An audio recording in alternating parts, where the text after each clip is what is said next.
Hi, I'm Greg Gutfeld with Kimberly Guilfoyle, Juan Williams, Eric Bowling, and she plays kickball with caviar, Dana Perino, Le Five.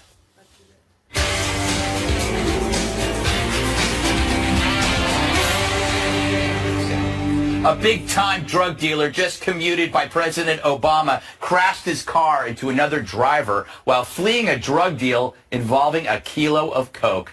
I know. What'd you expect? Obama commutes 1,700 thugs, so there's bound to be a few bad eggs, right? It's the same logic behind the Gitmo release. Sure, some will return to try to kill you, but at least we're doing the right thing. It's worth a few bad guys getting through if you can demonstrate your moral superiority over jerks who favor radical notions like enhanced security, longer jail sentences, and real borders. The left favors feel-good sentiment over safety, for it eases liberal guilt. It's the exact opposite of a border, a travel ban, a new prison. It's a child's view versus an adult's. If America wasn't so lucky to have a moat of oceans around it, these infants would turn the country into a porous hellhole. It'd be like Somalia, totally open, totally deadly. It's something that adults understand, however. Restrictions enhance freedom. Security maintains rights. But for liberals, restrictions are mean, and they can't bear being seen as mean. But the right doesn't mind being hated. It means we plug some holes. We get it. A locked door is exclusionary. And how dare your safety take priority over progressive emotions? But adults accept being unpopular and safe. It beats being admired and dead. And remember how the left always champions safe sex? You know, what's the key to safe sex? Protection. Extreme vetting is terror control for a careful nation. An IUD for IEDs. It's a catastrophe condom, one that should always be in our nation's back pocket. All right, so this is an eternal conflict, Kimberly, that we always deal. The right is always about safety. The left is always bring everybody in. That mentality will never go away, even though they're wrong. Right, but sometimes all of those safety measures don't work either. So here's the deal. So you have to look at it. When you think about this, and somebody said this to me the other day, like, we're trying to make sure that people that don't want to, that want to do us harm don't get into this country, right? So you lock your door at night. Right. Yes, not because you don't like the people outside, because you love the people that are inside and you want to keep them safe. Exactly. That's common sense. So it's not meant to be, discriminatory on its face. It's not a, quote, Muslim ban. It is a travel suspension. But nevertheless, the way that this came across and the way it was put forward, people were not able to wrap their heads around it because it wasn't presented in the right way. It was pugnacious. I use the phrase pugnacious. Eric, we're entering an era where security is now being viewed as mean-spirited. It's like it used to just be common sense. Yeah. Well, yeah, until something bad happens, and all of a sudden they go, hey, what went wrong? I'm just thankful, and I just realized during your monologue how close we came to not having a Gitmo to put dangerous people in. Yeah. Tara said we can actually interrogate and find out what's going on. That was one of President Obama's initial promises. I'm going to close Gitmo, get Obamacare, close Gitmo, amongst other things. Thank God he got close. Yeah. We're down to like 30 or so, 20? 43 or something. 43, and out of several hundred, I'm just happy we have that ability to put dangerous terrorists there still. Dana, I guess there's going to be a hearing on the immigration executive order. How do you think it's going to end up at the Supreme Court, don't you think? Well, I don't... It could end up at the Supreme Court. I think that the federal government has a strong hand to play, right? Because I think the law is on its side, and I think that when you finally hear the oral argument tonight in front of the three-judge panel in the circuit court, that will be very clear. And I think what's really important is to talk about the scope of it. So how narrow is it? And also the concern that people have about what does it mean for permanent residents? So green card holders, that will come up. And there will be a chance for clarification. And I think the government will prevail. I actually think that they actually even could prevail in the circuit court. You know, Juan, in your pretty little progressive world, there would be no prisons and no borders and no laws. We'd all share everything and dance on unicorn tails. That would be nice. It would be nice. You have a unicorn in front of you. Yeah, so that's you could true. bounce, except you lost his horn, as we've often noted. I can't tell you where I lost it. But anyway, is there why is it that, why is the left so fearful of actual security? Why is security always seen as xenophobic? I don't even grasp what you're saying, because it seems to me we live in a country where we have the highest prison population in the world. It seems Thank God. Okay, but I'm saying that's the reality, right? You make the argument for guns everywhere, and we have guns everywhere, right? So it seems to me for all the terrible liberals you talk about, it seems to me America is pretty much like a sanctuary, if you will. We protect ourselves. A well-armed militia. Yes. Sanctuary. There we go. Yes. So we protect ourselves. But I mean, like today, Trump is speaking to a group of sheriffs, and he says, "Oh, the murder rate's high as it's ever been, the highest in 50 years." He's wrong. It's almost the lowest in 50 years. But there are this is the spikes. kind of rhetoric. Yeah. This is the kind of rhetoric that feeds, the far right. It's like red meat. Oh yeah, run for your houses, get your gun. Tearing things are terrible. Rather have red meat than dead meat. But it's no dead meat. If you're talking about the murder rate's actually almost at its lowest point. He's talking about the highest. Maybe nationally, but you have to look at other specific It areas is where it's ticking too up high. in certain cities, Yeah. and it's also the highest it's been in 20 years in many cities. Maybe No, not That's not what he 7. said. That's not what the man granted, said. You're he- making he- excuses. No, I'm not. I'm simply saying that look, okay, so he throws a lot of stuff out there all the time, and the media picks up on an error he makes in a number. Meanwhile, look at all the other things that are going on that they don't talk about. Look at all the companies that are keeping jobs here. Look, I know you're going to say it's a right-wing talking point, but to nitpick the fact that he said 47 years, whatever, 5 decades, instead of 20 years in certain cities. Look, you are trying to say, well, he could be right if I find this box and over here on that. But look, he's wrong. Can I? And you just have to. I think Is he wrong about the murder rate is on the way up, on a rise, which is a problem? As Greg said, sometimes you have spikes, specific cities, but kind of overall, like weather, right? Overall, with an increased population, we have one of the lowest murder rates in our history. And yet, I mean, to me, when you hear this kind of rhetoric, it suggests overreaction, and I think it's counterproductive because everybody wants to be safe. I don't think that's the truth, that somehow, there's these liberals over there who say, oh no, bring the criminals in. All right, well, that's what the only criminals they won't bring in are the ones from Cuba who killed our cops. That's an interesting story, but we're not talking about that. Let's let's listen to an adult. This is Secretary Kelly warning of the risk if you suspend the travel ban. Do we have that tape? I think we do. Let's just say, for instance, a person who is trying to get to the United States to do some harm, some terrorist attack, is coming in during this period that the courts have put a stay on our enforcement. We won't know that until that an individual is a bad person until they do something bad. Yeah. But it's entirely possible that someone that's coming in, whether it's during this stay, during the court action, or previous to this period, But you don't to do us harm. But you don't have any proof at this point. Not until the boom. Not until what? Not until they act and blow something up or go into a mall and kill people. So we won't know until then. Isn't that pure adult common sense? Either one of you, Kimberly? And Obviously it is, and this is a man that will know.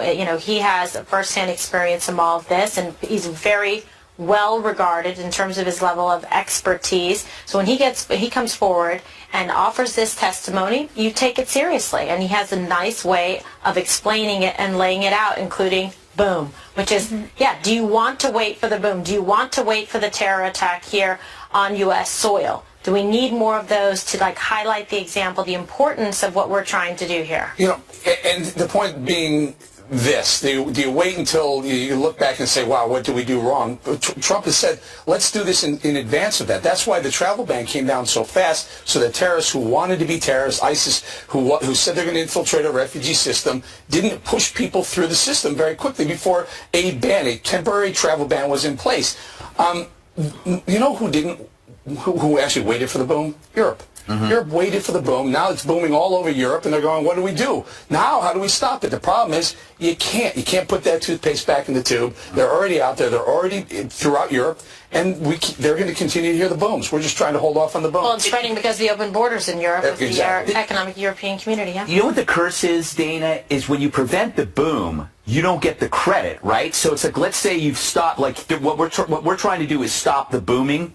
So when there's no booming... It's like when you work in PR, no one ever gives you credit for the story that didn't make it into the paper. Exactly. So their success will always be seen as excess, right? Thank you. That's a good point. Their success will always be seen as excess. You could say that about President Obama, too. Really? Like, yeah, that alleged of course. president? Juan Yes. says yes. I'm sitting here laughing, thinking, I'm joking. Thank you, Obama. I'm joking. Thank you. I'm joking, Dana. And you can say thank you, Obama. That's right. He's going to be able to get back through the border. Customs. Wait, what? I'm kidding. Oh my God. Oh my gosh. Just having fun. Yes, just have fun. Dana, would you like to finish your thoughts? I would say this about General Kelly, and I think that the Democrats should take a look at how professional he was today. He also did something I think that the Democrats might find refreshing, which is he said, I should have done, if I had to do it over again, I would have done more to brief the Congress on the EO. I would have done more to make it sure that it was all in place before we went forward. And I think that either the Democrats listening on Capitol Hill today should find some comfort in that, and also the people that are doing the oral argument today for the government can refer to that, because it is more narrow in scope than originally believed. Right. And then I would also say that for him, it's an example of how you actually need political, strong leadership at these agencies, and that the Democrats should stop trying to hold up everybody. That's part of the problem. Treasury Department and others. You're giving a very honest assessment there. It's really true. There's been such a back push to not let these cabinet people get it. Too bad that General Kelly wasn't in place sooner than later. So when you're trying to, because of exigent circumstances and national security, he's trying to put forward this executive order, right? Well, he was confirmed. That is not the best example, because he was actually confirmed and they didn't even tell him. But it was barely, he was barely in, and that was not sufficient. He should have been in for a period of time to be able to sufficiently explain it, go over it, and lay it out so that it didn't have this, because it's actually, and the reason why that it should be upheld is because it is much more narrow in focus than people and the media are alleging it to be, which is part of the reaction to it, is a hysteria about misinformation. Yeah, it's and he can alleviate hysteria at the airports, Kimberly, where people with green cards couldn't come back in the country because the Homeland Security people didn't know. And they admit that they could have done better. In fact, you saw whole process stories over the weekend saying we will do better, and that was on the record comments. I appreciate their honesty, and they Dan, but I'm just saying that's not a successful rollout. That's not saying, oh, it's General Kelly or Homeland Security. Well, and they're going to have to deal with it tonight in court, and then it'll be behind them if they win. Versus legal standing and the authority of the president to be able to issue such an executive order, which is constitutionally sound. So you can object to the process, the rollout, to the lack of flowers and balloons for it, but nevertheless, it's solid on Congress. One last thought on the cabinet secretaries, though. When you see a guy like Mnuchin at Treasury, who somehow doesn't disclose $100 million, alarms don't go off in your head? What about the guy who didn't pay his taxes? Well, What's his name? Geithner? Remember that guy? Yeah, TurboTax. Yeah, all right. It's always liberals holding things up. More to come from Homeland Security Secretary John Kelly ahead. He updated lawmakers on the border wall with Mexico and the administration's threat to withhold funds for sanctuary cities. Hear that next. In another life, I ask her name. In another... It's a brave new world. The big story developing right now. But it is a big moment. You can't just write it off like... I can't believe you're denying this. Don't be sneaky. Tell me exactly what she means. It's something you will only hear on this show.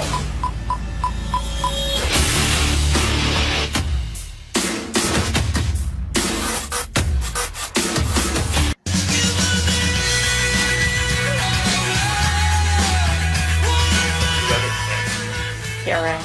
Back now with more on Homeland Security Secretary John Kelly's testimony on Capitol Hill today. The Secretary told lawmakers Border Patrol agents agree with the Trump administration about the need for a wall on the Mexican border.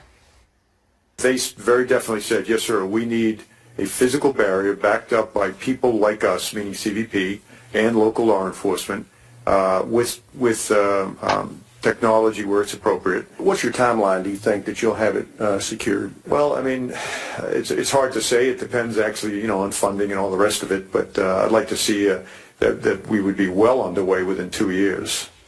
He also addressed the administration's threat to cut funding for sanctuary cities.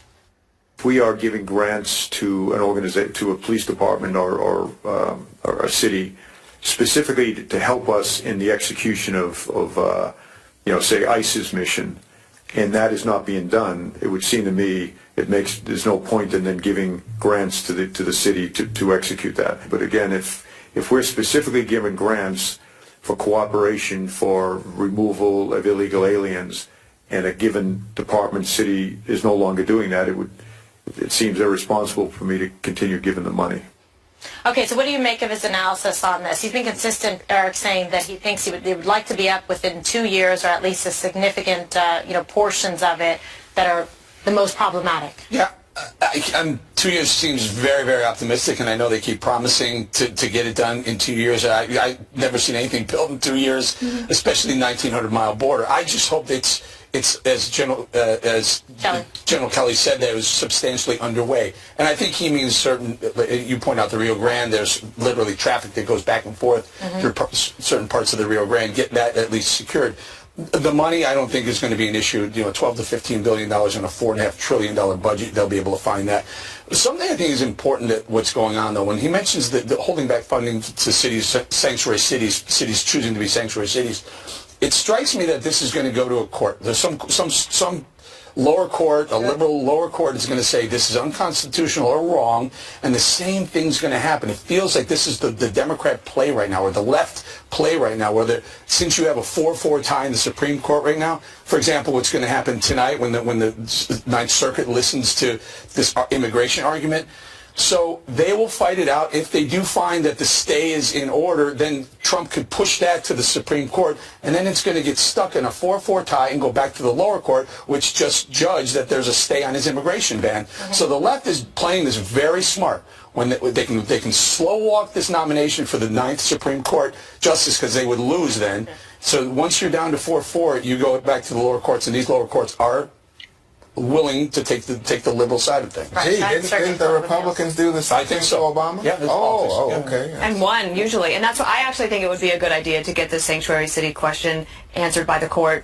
And there's Neil Gorsuch, the nominee for Supreme Court, will be confirmed by April, if maybe June at the latest. Right. He's going to be there. By the time a case on sanctuary cities would make its way to the Supreme Court, there's going to be somebody there. So there won't be a tie any longer. And I think that it would actually help settle a lot of questions if the court would rule on it. I think that they would rule against sanctuary cities, but the question should be put to the court and answered so that everybody can then figure out the right policy. So you think that's the right thing to do? I do. I've long thought that. Budgets and organize in terms of where their finances are going to go, so I think that needs to be handled expeditiously. Greg? I agree completely. Smart man. Okay, but the wall can't be the only thing, nor will it be, because the FBI is reporting that terror suspects are coming from Canada, not Mexico. So screw the wall. I want a retractable dome. And I think it's actually possible. So does Lady Gaga. I think it's going to happen, and she could jump from it. She was wonderful, by the way. But if you're going to steal from somebody, I would steal from Victor Davis Hanson, who said, and I thought in a recent column, that Donald Trump may not be normal, but his agenda is. And we're in the media. We're not used to seeing a normal, essentially centrist agenda. It's so normal that it's radical. The idea of getting rid of sanctuary cities is pure, absolute common sense. Sanctuary cities is another example of something that sounds good but is deadly. It's like malaria. That sounds like a stripper's name, but it'll kill you. So I lost my train of thought after that. What I'm saying is that what we're seeing now is a normal agenda, but after 8 years, looks incredibly radical. Yeah, and I don't think there's anybody named malaria. You haven't been to my part of town. Okay, I'm not going to touch that. Juan. That's a good idea, given what he's talking about. What is he's saying here that actually some of these ideas, they make a lot of sense, they're more centrist, but it seems that the left is objecting because of the person proffering these ideas. No, I mean, gosh, so many people on the right have been critical of the sanctuary cities ideas, and people on this very network have been critical of it. But the idea has won support from police chiefs around the country, and they say, and I know some of you say, oh, it's not true, but the police chiefs say quite explicitly they want people who are illegal immigrants in this country reporting crime, giving testimony about people who commit crimes, because it is a matter of public safety. And they don't want people running away from police, not cooperating with police. That's the argument. That's the heart and soul of it. And yet, somehow people say, oh, that's not common sense. I think that's tremendous common sense. I don't even know that's accurate, Juan. I mean, you've said this several times on the show, but Go talk to the police I'm chief. still waiting to hear the police chiefs The say, police chiefs have hey, let said the it. illegals It's stay in on my the record. community because they might turn over someone perpetrating crime in the They neighborhood. are. It's not a matter of I've letting yet them to hear stay, it. Eric. They are there. There's 11 million illegal immigrants in our country. No, but you don't We're get talking about deported the for offering criminal- information in the a criminal case. illegals. You don't. Or people who have a criminal record, you're saying. As well as others, but, Right. but specifically... Everybody wants but the you- criminals out. No, President but Obama they still was called the have six-way deporter in status, even if chief. they're criminal. Why? Let me finish here. President Obama, remember, called the deporter in chief because he was pushing out so many Right, and now when illegal President immigrants who Trump had a is criminal doing record. it, nobody likes it. No, Thank you, people Juan, like for it. making our point. Well done. Oh my gosh. Stay right there. Next, we're going to bring you up to speed on the fight to repeal Obamacare. Back in a moment.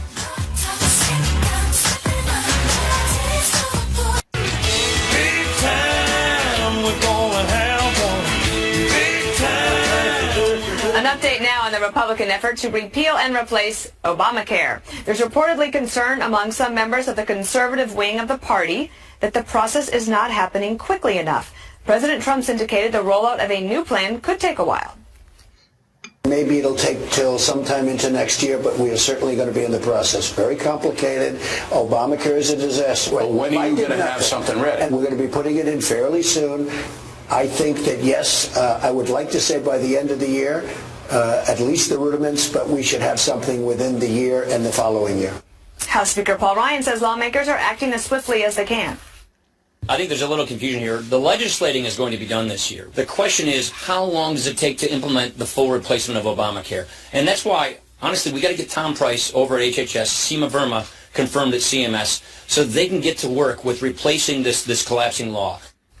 All right, I'm going to make a point from my Great Point Journal, as Kimberly pointed out. I just think that President Trump and Speaker Ryan together there as a tag team on that same issue were very effective. They sound super reasonable. They're like, we've got this. We know it's very complicated. And Eric, one of the big problems is that Obamacare was front-loaded with all of the goodies up front, like all the sugar initially. And so now, if you're going to make changes, there are risks for that to be painful for Not some. only that, but the cost, the longer you wait to replace, you can repeal, as Speaker Ryan pointed out, replace right away, repeal right away, and it'll take a little bit longer to replace. But as you take time, the costs are astronomical. Remember, it was real cheap up front, and then it was backloaded to the like year 4, 5, 6 on, where the cost to the U.S. government was going to be phenomenal. I think they need to get that one pushed through. I think they need to get tax reform pushed through. Those are two things that Americans, the Obamacare one, the conservative right wants done right away.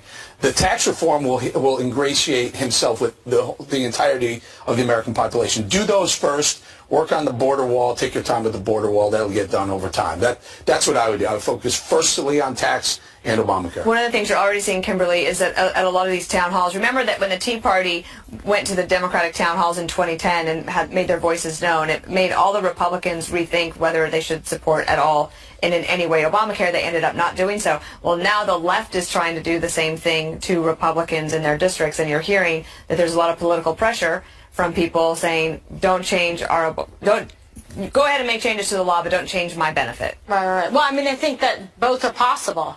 It just depends on how they're able to craft it. I think this is, it's not going to happen overnight. It's going to take some time by their estimates and by, reasonable estimates of experts that say that it could take up to 2 years. The idea is to make sure that nobody falls between the gaps. Nobody wants people to go and be in a worse position, to not have insurance, or to pay more than they're paying now, or to have less availability. The idea is to open it up, to make it more competitive, so that you can actually drive the costs down in a competitive market, so that people have better choices at a more affordable rate. And also to include more people, to make it so that it actually makes sense to opt into a healthcare system than saying, let me take my chances in case anything terrible happens and see how it goes. And a call back to the A block when you're talking about sometimes you have to be mean, even if it's unpopular. So good policy isn't always popular. But should Republicans worry about that, like looking mean? Well, the left knows that bad policy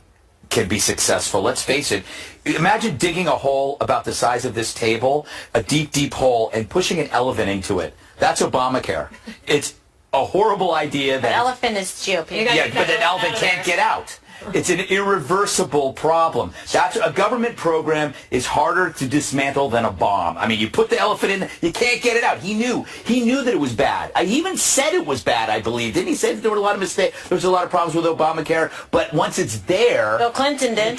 You can't get it out. It's stuck there. Well, it was so bad they mandated it. That's how bad it was. If it had any merit at all, they would let it live on itself. You see that sometimes in penalties polls of people saying that they're unhappy with Obamacare, it's not just because they want it repealed and replaced. It's that they're unhappy that there's not a single payer program, that President Obama didn't go far enough. Is that the fight they're going to try to wage? No, I think it's right now. I mean, I'm sitting here, I'm listening to you guys, and I want to think. I shouldn't laugh out loud. You can't be rude to these folks who said, "Oh, Obamacare is going away right away. It's so terrible. Get it out of here." This is like the dog that caught the car. What are you going to do now? Stop. Oh, yeah. Stop. Everybody said, "Oh, yeah, we have ideas." Just kill the mandate one, then sure. And then Obamacare goes away. Create chaos in all the insurance markets around the country. No. This is a situation where Donald Trump said just in January, Donald Trump said, the minute that Tom Price is HHS secretary,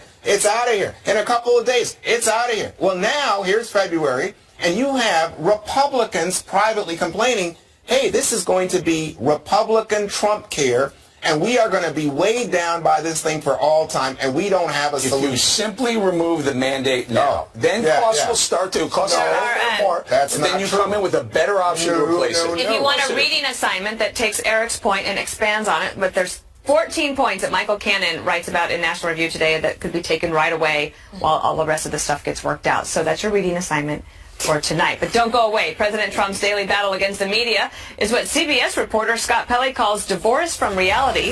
Find out what that's all about next.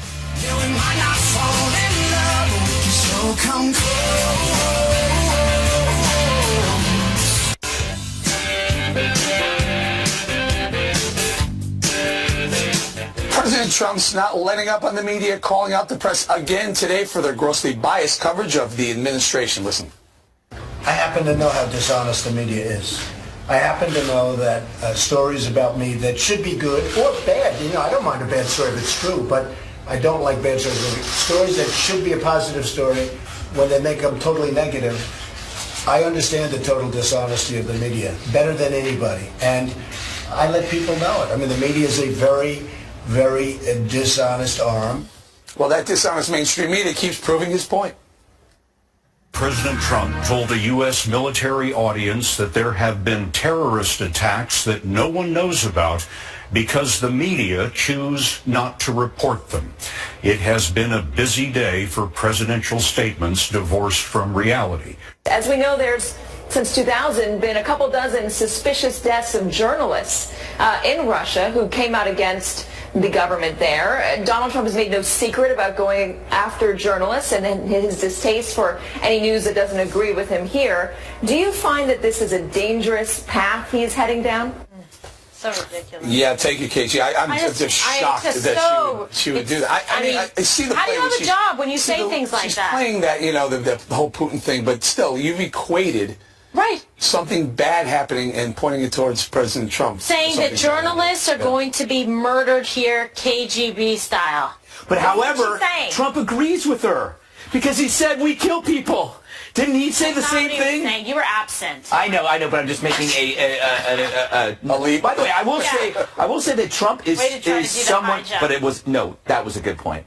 But Trump is correct in terms of what is underreported versus what is overreported. For example, if you look at stories like climate change, police brutality, gender-neutral bathrooms, those get far more coverage than is merited. They do not deserve the same amount of coverage as radical Islamic terror. Terror isn't high on the list for reporters because it's not as exciting to them. They believe, as CNN stated this morning, that lightning is more harmful than terrorism because it goes simply by statistical, like the amount of times lightning hits people, which is an absurd argument because lightning isn't intent on destroying your culture.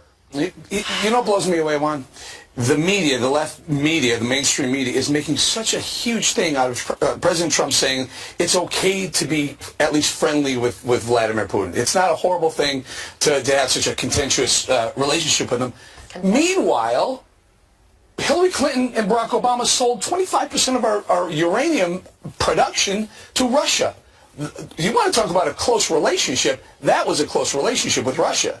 You're talking about a business deal, and this man is talking. He said unbelievably that somehow Vladimir Putin killing people, killing journalists, is equivalent somehow because the United States, we're not innocents, and the United States and our leadership is engaged in activities. That's offensive. That's profane. I think he was pointing towards leadership. No, about leadership. Well, I mean, we did. That's what I'm saying. Obama did institute the most successful drone program. Oh my God! But those are against enemies. I mean, that's really a stretch. And we all know that if President Obama had said something like that, he did. We would have yelled at him. Well, right. The exceptionalism thing. We weren't America. We went ape crazy over that. But I think that Katie crosses a line, though. If her argument is that America doesn't do this, then why put forward the suggestion that America is likely to, because that becomes so ridiculous that then it makes you want to support Donald Trump. Of course, yeah. Because the left overreacts. Well, that's look. I tell you what. I don't have any sense that Katie Tur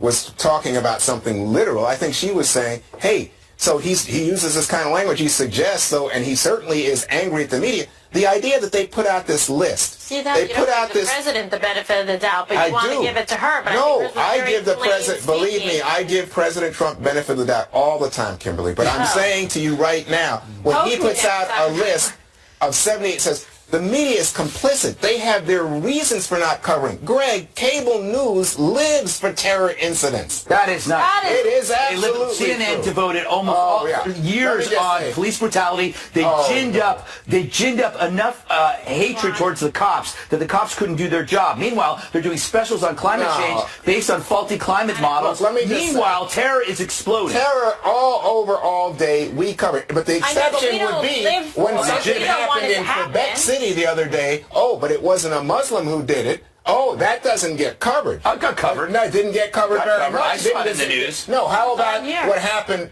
down in South Carolina when black people get, oh, that's not mass murder, that's not terrorism. We covered that, my God. I'm just telling, that's my point. We do cover these, but somehow it didn't make Trump's list. So when Trump puts out the 78, the Quebec, yes, no, I'm saying that's how I know about it. But I'm telling you that there's a very, in fact, somebody said to me today, you know what? On Trump's list, no mention of terror attacks in Israel. But none. Zero. Like suggesting, that's not Ron, that other networks covered the Quebec mosque attack at a greater degree than Fox did, and it was because it wasn't a Muslim perpetrating the crime. I'm saying all of us cover terror to the end of the earth because it gets ratings, it scares people, all the rest. But you sound like we're excited about it. And I want to make a very clear distinction here that is not the case. We don't live for terror attacks. We have an obligation to report the news. And we do. That's whatever my is point. happening Somehow in the world. Trump is saying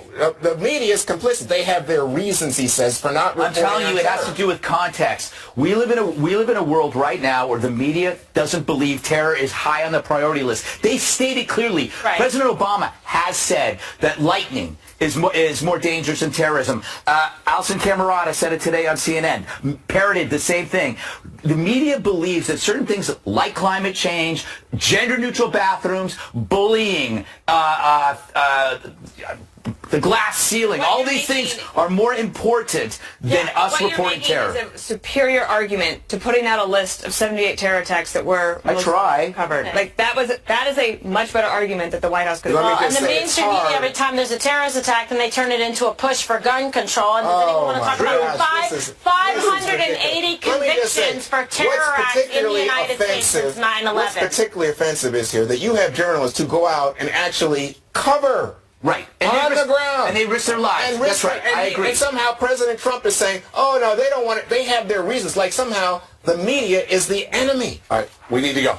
Vice President Mike Pence made history on Capitol Hill today, casting the deciding vote to finally confirm one of the President Trump's cabinet members, Betsy DeVos. Our thoughts on that one when the 5 returns.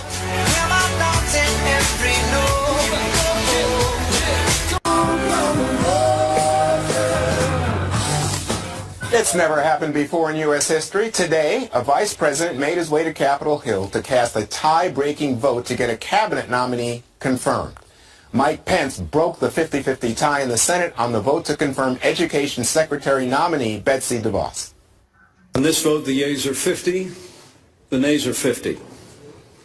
The Senate being equally divided, the Vice President votes in the affirmative and the nomination is confirmed. So, Dana, you had two Republican women, Murkowski of Alaska and Collins of Maine, who voted against DeVos. This is the first time we've seen any rupture in the Republican ranks. What do you make of it? Well, I don't think, and it's really actually not even that big a deal. For those two senators, they had their phones ringing off the hook from their constituents. Like, some people think that those were fake calls, but they know their districts and their state, and they decided not to. Plus, they also knew that they could vote against and she would still get confirmed. And so, because Pence was able to do the tie. And I think the Democrats believe that this was some wonderful exercise in their ability to show the administration that they're really going to take it to them. And I just see it as a total waste of time, that while they've been trying to deny these nominees who aren't going to get confirmed their confirmations, they are wasting valuable time and getting on board to try to figure out how they can be a part of the policy train, which is all the way well down the road. So, Eric, what about the idea that she is for school? I think that's great, and I think that's something you might like. I'll just go very quickly. I think it's hilarious. The Democrats are like all over here now. Jeff Sessions, we're going to pull this one. Wait, Rick Tillerson. All right, let's go see DeVos. So now Andy Putzer, I know, here's the next one that they're going to do it too, and they will fall one at a time, and the cabinet will be. You know, no surprise here, especially with Collins. Obviously, echoing what Dana said, but Collins had very strong ties to the teachers' union, and neither, the teachers' unions are not fans of President Trump or Betsy DeVos. You know, Greg, I'm a big fan of school choice. You are. But I got to say that Betsy DeVos has become so polarizing that it's almost like people are focused on her and not on the idea of changing schools. You're absolutely right. It's one thing I don't get. Her harshest critics cannot deny their abject failure in educating the young through our public school system. It has been an absolute disaster. They have no alternatives. She supports choice, which the left only embraces when it comes to terminating a child, but not when it comes to educating one. She's for private schools, charter schools, remedies for vouchers, and you name it. And all they care about is protecting their butts. Well, I just think that Betsy DeVos, I'm a big supporter, but I got to say, she did not have good hearings on Capitol Hill. Grizzlies, if you'll recall. Well, now let's... Just like a secretary named Betsy. One more thing is up next.